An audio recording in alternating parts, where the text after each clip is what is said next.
In this video, I'm going to show you how to work out whether you need an agreement or a standard set of terms and conditions for your product or your service. And I get asked about this a lot, so I know it's something that can really hold you back. So let's get it sorted straight away. The first thing to say is they're just two different versions of the same thing. They're two different formats. So whether it's an agreement or a standard set of terms and conditions, the same protection for you and your business should be baked into the document. The next thing to say is what I mean by the two different versions. So I'm going to call one an agreement and I'm going to call one a set of terms and conditions. So an agreement is what you would picture when you think of a traditional contract. So it's a type of document where for each person that signs up, whether it's a customer or a client for your product or service, then you would create a new version of that document. It's going to have your customer's details on it, their name and address, whether they're an individual or an organisation, it doesn't matter. In many instances, there'll be either a schedule at the back or a front sheet setting out exactly what you're going to do, and there will be a space for your client to sign the document.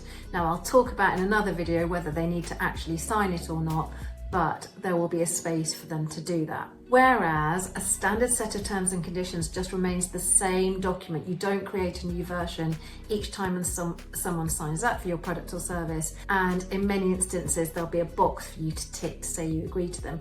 Now, the standard terms and conditions we're really used to ourselves when we buy things online, whether it's a product or a service. Very likely you'll be asked to agree to a set of terms and conditions, and often that will mean ticking a box to say that you agree to them. Okay, so they're the two different versions. So when do you use each one? Well, a lot of it comes down to how much you're charging for the product or service, and also how people sign up for it.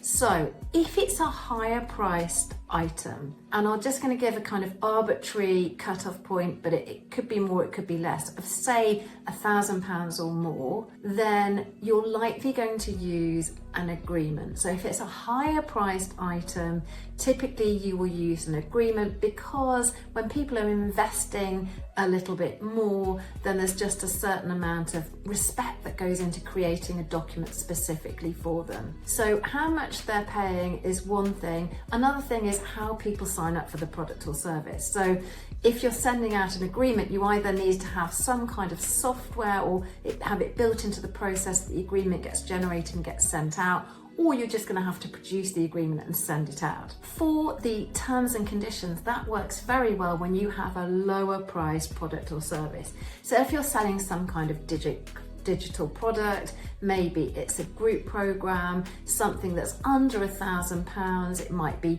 £25, $25, it might be £50, it might be £150. But when it's that kind of price point, and typically if you want people to be able to sign up via an online sales page at any time of day or night, you can imagine that sending out a whole agreement with their name on is likely going to feel a bit over the top. And so in that kind of situation where you've got a lower price product or service, it's much slicker and feels more appropriate to have a standard set of terms and conditions where people might well, and I would encourage you to ask them to tick a box to confirm that they agree to them. So there we go. They're the two different types of documents and the situations where you would use them. If you've got any questions, just get in touch and let me know.